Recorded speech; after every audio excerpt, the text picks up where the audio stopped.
سلام باش وبخير هاتن في برنامج تايبت يا ديدار روجي جدنج امريكا لواشنطن از داخل شمو هي في دم خوش ورا دخازم دفي برنامج دا من ميفانا قالك بالكيش هيا بالكيشا چونكو مجارين قالك بالكيش وهستيار د ازرينا يكي وكي من نزانه تشاوا باوريه بيبينا مجارين كو او بحزدكا هند بالكيش وهن هستيارن هتا راديا كو نزانم تشاوا ويبدم ناساندن روجنا مفان يان چالاك فان یان سیاستوان یان جی دجبرکی تندی پارتی دموکراتی کردستان و بنمارا بارزانی او لسر یوتیوب و چند پلاتفورم دیین میدیا جواکی بناوی تفدا وشانین خودکا مکی آمدی میوانی دیدار روژا مکی بخیراتی زور سپاس مکی وکی مگوتی اسیدان دلی تبت نفگوتی نامنا دلی منا سپاس چکو براسی جی وصايا عندك فيديو عندك دنگ تقهنا تاو تو بلافت كل سر بلاتفورم خوي السوشيال ميديا كلك بالكيشن بتاعي بتش بهرا بترشوانا دجي بارتينا دجي بارزاني وكبير بنا مالا بارزانينا بله ابجا بسيارة يكيا تتبيرا هركسي اوه علي تشكري وان دنگا وان داكيمنتا وان فيديو بيدارك كي دتتا كاكي دخيل اف تشتيت بومبتين جدارت وقالكن جدارت وان اشين بجمتا بشك شوان خود باراستنا بارتيتت دزگاه باراستنا بارتيتت بشك جوان دجبرين بارتي الكردستان تين العراق تين بومبتين بشك جوان هندك ديت نومن اثناء او ما كنت بجم تاكيد مصال صدي لدي بيت دولة تجيب عندك دولة تجي يعني شو ما تنصاني كينا متفرد كان نا جمارات تلفونات فايكن وبومفرد كان بشتي اسوان دانو استاد قالت كان بالتاكيد كان كافتش تشانت راس دينن لي اوتش او فريد كان بارا بيتر دنجن فيديونا وينانا يعني نكو او جهه قمانبن بشتي دمك او جمارة نامين تنا غارتن عندك دي رنگه دي ترى قال من بيوانديه و جمارة تأخذ ظالمون في تشيت جمارة هالبيت السردامي دا 10 دقيقة 10 جمارة التلفون تشيكي باشا وكيش كشيك دينا باشا يعني اليك جوان فيديو مديتي كتلقى كابراي كده آخوي عندما كي بري باراستني بو ديارا كشيك هبودنا في بارتي دا دركتي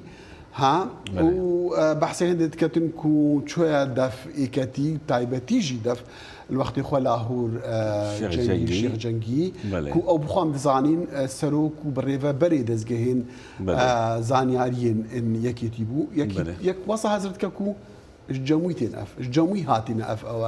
فيديونا نا او كسنا بي ريباز گردي بو الدويدامي بو باراسنش وتكر راستا بشتي كيشو تشبه دروز بين دار كاتو هاتا المانيا لبنان تجيت وقت بنا عندك لبنان تجيتن او جيب خيزانا ويجي بزارو كت ويجي ونو كاجي مبيوان يلقال هاي بشك وي دانا من راستا تكالي ويل قال لاهوري هاوي دمي لاهور برپس دزگاه زانياري بو يعني توي بشه مخاب من زانياري پاراسن هر دو سروان كيسن هتك بري قالك شد كان دجيك وان تشتغل قالك سريكو دو كوم دكن يعني زانياري و پاراستن هر دو از رخنه لدگرم مخابن یت ولاتن دی جهان تن پاراستنا ولاتیت کن شهرش جدر و ابد ما يبندي بمجيلن كل شاشين دنگه كل برپرسكي گرن چالشين جنكي وركان ده برپرسكي فيديو كانوا وفان تشتغل بكاتينن خطينا استغل كي نظم اب راستيكا وبدجي كارتينن هلبت اب خو نشم بلا كان كاسيت وكي منتين كو از دف من ابدا صلاه نادر استدنا من اجي بلا كم هذا الطرف دنا من باشا تدبيجي فيديو هتكبر و تعبج قالك جاري مسألة جواكي تدانا بوي وتو دنگي خون هاوس بري خل ده فيديو كاميري ودبيجي دزگها باراستنا بارتيشي بتفرد كده تناطرسي جيانا وان كسين روجكش روجا بين اشكال كرين نا بيجا برا خد من قالك دنگت بلا كرين او دنگ من تشجرة دنگ كسكي اساي ده بلا كريا من دس فيديو كسكي اساي من بلا كريا او كس من البلا كرين بوزيشنك السياسية بتحزبك كده تشيكتي تش بارتي یان پوزیسیونك حكومي هبيتن يان عندهم برلمان بيت يان وزيرك بيت وأفتشتا الهمي الدنيا والأمريكا والأوروبا ركد داتا منو بيكم مروف خلاتيت وان أنا كنت بيجن هتكبريت وان أفيرت وان سكسية أويدي منو شيت بلا بكدو بحث كد لأسناش بكسك نورمالي عادي تشتكي بلا بكم كويتش علاقة بوضع سياسي فهذا بيت أنا شو لي منها وأسنا كان باش جبرتشي بارتي أرمان جاتها شو هلا بتر تسر بارتي طيب جي بارتي جي مالا بارزاني وبرايد سروكي بالي مسعود بارزاني بتشوكي توي النهار فيديو توي مادل سر بلاتفورم ميديا تديتنا بله يعني أما فيت بنا فيت حكمرانية كردستاني سرو 50 صادي 65 صادي دستي بارتي دا وبارتي حكوميت كات وما فيت بنا فيت بارتي ديمقراطي كردستان واك حزب ياد خدمتها بنمالا سروكي حزب دا مسعود بارزاني ما بيت ما نبت أفوصها عائلة كحكمت كتلة عائلة بخو حزب كشكري بخو بيجي ما بيت ما نبت بس بومن بله يعني بارتك سياسية وده صلاة الهريمي ودرستها دان وريك الديمقراطي ده دقتها سر ده صلاة وبرانية برلمانجية يا راسته بس أجبر خب ديني أف حزب الدنيا هم يدا إجدر زبونه وان حتى 40 سال و 5 سال و 6 سال و 7 سال هين مال باتك باب ببيت سرو بشتي باب منيت كربت بشتي كرت منيت نبي بيت هل بت أبا حزب الدكتاتوري ما ديمقراطينا نبتني بارتي ديجي ديسا خلتي هنا اگر مرفشيت بيجتن تاوانجي كرينا تين غوتن اسناشين بيجن بس تي غوتن قندلي دا بجدارين خرابيا دا صلاتي هيا تشزانم هرتش نبتني بارتي ديجي سياسينا من قوتنا بارتي إسلامي من قال جار سروقت اللي از سروات أعظم الجور حجمه وحكمه دا يعني يقرتو وزيرك ديف حجمه وزيري والسر أعظم يعني بس جوران اگر ناريكيك هبتن يكي كربتن بلاني آستي بربرسياتي نزم جيبتن حكومتي دعبتن اگر ما يقولي بس شوف كاين سلوكي حكومتي سلوكي هرمي ايش بارتي ديمقراطي كردستان بس يكي تيجي دا صلاتنا جيجري سلوكو ووزيرو هرتشتنا اسلاميه جي هنا ما بس من ابا يعني مروف وقت بري خدتها بلاتفورمتين سوشيال ميديا بتر ارمانجاتا بارتيا من راس قناعات من ابا هيكو اول سبب رئيسي كو ملتي ما هريما ما كيف تفهم اسطنجاج بركو حكم رانيا هريمي بارا بتر دستي ودا ند دست حزب الهدايه باشا تبجي تبخوجي بدافي خو قوتيا وخلق جيت بيشتن برايكي تم خابن هاتوشتن وتو بارتي بيتوان باردكي يعني تبيجي فمثلا كشخصي بدني فكاتو بارتي دا نعم تظني زورا جرينجا اتصالت هشتي هذا من باوريا كابوكو بارتي ديمقراطي كردستان حزبه عشيرتك بخو حزبك وشكري واما ما في ملة الكرد ناور جديد نحلبوا ما نحزبك وشورش جيرت صارت هشتي هذا براي من نقطة دا او بأزبري نقطة دا او صارت هشتي دا واجر من طول وقتنا که برای مبید از دا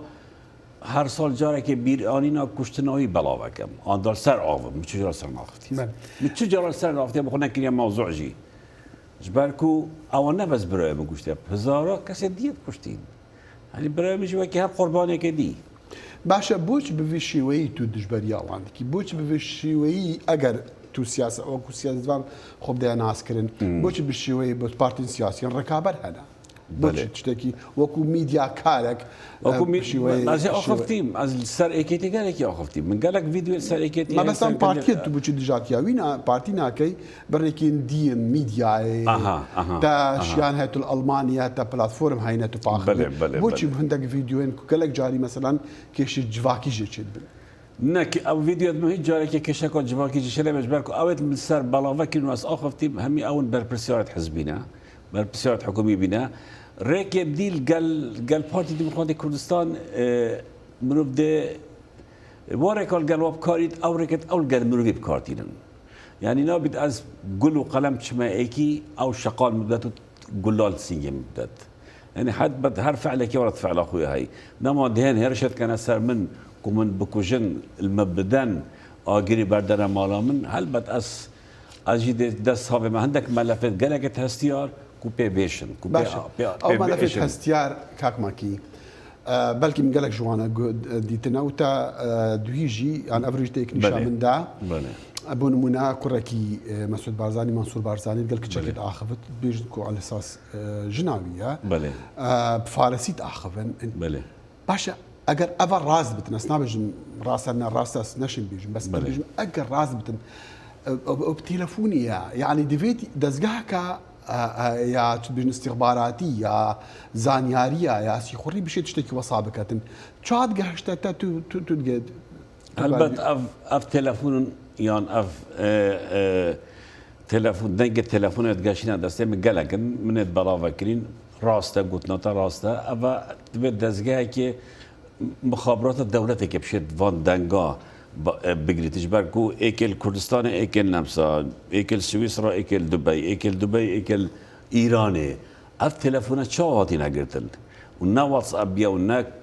سيجنال بيا نا نظام شبيه هاي تليفون هل ابد دزقاك مخابراتيه الدولي اف دنگا قرتين ويدقاشتي لمن از وك هولاتيك المانيا غازي كريا بالحكومه الالمانيه بوليس الالماني كان من اف دنگاش كي بينا يعني ابد شنا شو افيد بومنتين واز بلاغات كم تشتت هستيار قال لك كده وافا شو لي استخباراتك يا مخابراتك المانيات از بلي قوتي من قلت ابا تليفون من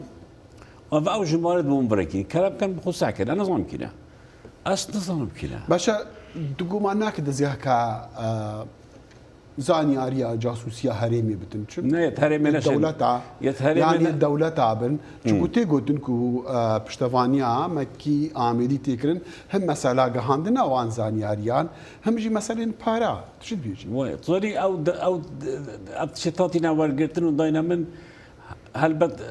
قوة حزب كردستان باشور دانينا نشد يعني جنا منصور بارزاني الدبي القلديك عقبة في الإيراني تلفونات 29 دقيقة بيتك قرتن ما يكتي شير ويبكت ونا بارتي شير ويبكت دزجها كدولتين بله ماكي ابو دزجها كوان دزجها كاستخباراتي وان دولتا كارد كاتن وك روجدا مافاني كار روجدا مافاني ما بيت ما نبت لهم الدنيا بينجي صديق كارك استخباراتيه روجدا مافاني كارك استخباراتيه بينجي صديق جبالكو او زانياريا تديني وتبلاغات كي اوت كي يعني كارك استخباراتيه بك علم سحكته اسوصل بينما هو صاخان ديجي هل بات او تجدبوا 200 از دوين دبيت دزقات استخباراتيه بنظام اساس من اثبات دينا جبالكم بدقل من باشا بس يا كديه وكرجنا مافاني كدزياك رجنا مافاني ام بردوام قوماني ديخين سار تشتكوا دقهتا ما جبكوا راستي بزاني ويا تتشاوى وتشد قهش نتات تباوريه بيتكي وتبيجي راسه بونمون انها دنكتينا تريكورد كرن دخشن دنجي من يتي هركسا كي ريكورد كان ووركرن يعني جي يك دنجي خوا كي ويبكات يعني فيديو جيتنا درست كرن تتشاوى زاني اف فيديو اف دقنا راست يعني اختي من افتشتا بلافات كان ويدمي او تشات جي بي تل نبو او الذكاء الصناعي نبو هنجي ودنجي درست وناي درست مروفشت بريكا بروجرامتين ابلكيشنتين ديال ديال بيت ابي درستها بنا درستها وخاله هرا جرينج في مال باتم كو حكمران الكردستاني بارتي ديمقراطي كردستان بدهان سكالا سرمتمار كرين برلينه اگر اف دنگنا درست بان دایم بجن اوی دنگت ما چه کرین وید بالا کرین بس دیارا دنگ بس شکایت دوان سر چه اساسی چه بجن سكالا سر من تمر كين سر نافاروكا باباتيت منزلتر يعني نسر هندي كو افتشت درست كريا يعني قول ما سر فيديو يعني سر وا دنگا وا فيديوات من بالا كين هيش سكالا سر من تمار نكرين كيف سكالا سر تمار كرين سكالا سر من تمار كرين دو كرت سروكي حزبنا ويسي بارزاني وملا مصطفى بارزاني سكالا سر من تمار كرين سي برايت سروكي حزبنا نهاد مالا مصطفى سيدات مالا مصطفى دلشات مالا مصطفى كوري نهادي دو كوري سكالا سرم تماركري دو كوري لقمان مالا مصطفى بارزاني سرم تماركري يعني عائله هميه تقريبا قال لك انك بيجي بيستو حفت سكالا سو حفت سكالا سو حفت بتر نافر كمان السرتشيا السر مسالي نافز الراندني وكل هذه بقصان بيجني طيب أنا التوبوزالي كره روجدامافاني وميديا الأوروبا والأمريكا يعني مجالك يبقى فرقت هاي بس هدك بيفتين مروف نشف كار بينيت مثلا بدل تبيجي دس تبشي بيجي فساد جندل يعني يان أبا يعني السربو بيفا أزي قرتي وأزي دايما محكمة تواجه قلق بينا وقت مقوتي محكمة هندك مثلا أنا شوي ما تبت بكلمات درس بكارينا وبيفا درس بكارينا يا رجع بيدرو من نشوية ما خلت ياكلي أوان فيديو تنت كم قرقت هنا هذا والسهل دي صار من الشكايات تكرين محكمة بالرياضة مقطعي راكب راجفة كم هرنت بتشوف جزاء وصرت بله جزاء صيد شو هذا جزاء يعني باري محامية يمن يوان تكون من قبيل كلكو أساسا شو مقالات ياكلي وبيبقى يبدأ راكب عند بيبدأ كده راكب بعد باشا ببوريا ما قال لك بس يعني هينا ما كنا في اسمع بحسك لك بتدريش كم قفلت هاتي نكرن بنمونا اقل بردانا مالاتها دوكا سيد بياني نزا كوسوفو نزان مشكل ولاتي هات نقرتن دي فيديو دا تجي قوتيا تشبلوي مسألة هات كيف بنش 2007 ورا حولت لدانا من هنا كرن 2007 2008 2022 تعطينا كنا أزل بنت شاف ديريه يعني أو بلاطة أصل تجيب يعني مستا ألمان بله بارسنا تتكن بارسنا متكنش بركو أزل جانا من قطع هندا جارا بارسنا من يا راوستان دي وقت راوستين تنا مجارة كدي يعني آخر جار هاتي 2022 آخر بردم على مساعد 2 شبه ويدمي يعني بردوامي المالا من نبون باشا تو بيجي دوكاز جهات نقرتن بله أفا أفصال أبو هيبانه قاشتكيلي أفصال هيبانه ساعة شاري إيفاري بو أم ترينشتي من ناف باخي خوب يعني أبد شاف ديريا مالا مت كان الجهة كدي من تراوسيا بون هالويري جنكات بكي بشي دش ما مالا فلان كسي بو شي دشي مهم أمجي الويري بون دركت أفجنا هاتي رسمت مالام بگری صح کرده مالامن که کل ویرایا پشتی به ظلامک جات او هر دوی تاتی نگرد نه پلیس تحقیقات خود که انا شب ذات سیوان دود گرتینه قشتا كيري تو نشي قلت انا شب بجم حيوانه افصاله بيه باشا الامريكا جي ياش بتا بحسي هندي كلكو عندك مساله قانوني هنا يعني شكيات هنا سر عندك استي بلند كو كار بدسن امريكي جي تدا باش دارن دفان مثلا غندل يدل بوغوتناتا شو مسألة؟ شو بيجي از هاتنا من بو امريكا زلتر وك من بينو كاجي بتجدار بقولتي كوماكا كيسايس كالانك اتياساي من داينا بارزارين خو وامستر شوت كين كيسن سفيرن كيسن كريمينالن كيسن غندالينا دجي هندك كسن بارتي وامريكي جي قالوا لا امريكا نخير او كسن بارتي ديمقراطي كردستان جرين كارت امريكيتين جنسين امريكيتين من السرواكرين از تدا و از بار كب خلقي دجي يدفش ولدا باش دار استنانينم لا استشم بزاني ارز هردم كيسه كي قال لك دريجه قال لك مازنا از هاتي بوند زرت قال بارزارت خو من سي كومبينات كرين دويت ماين من سر نشوت كين باشا دفي كي فيدا اوجي او كوري بحث دسبيكا برنامج كنت إنايو وعندما كبار سني وبحث عندي دكاتن خانم تهاتم بكار إنان بمبسين سكسي وأنا الكردستاني درخستينا والألمانيا وجيوان ديا كاش نكيلي يعني أسخازم زال أو كرتش لي هاد يعني وهندك تشتد قوت الناس ريباز قاردي اللبناني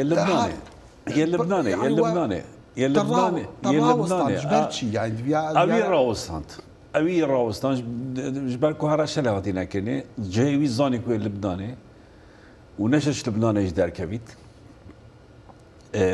مجبور براوسيا وجناوي بشو كتبي؟ أبجل لبناني قاش ناوي عنا قاش ناوي يعني تبي بس جورج جاك بعد من جوي ميت قالك أصغر جناوي جداف مهرد قال بيري بس نشن تشتكي بدن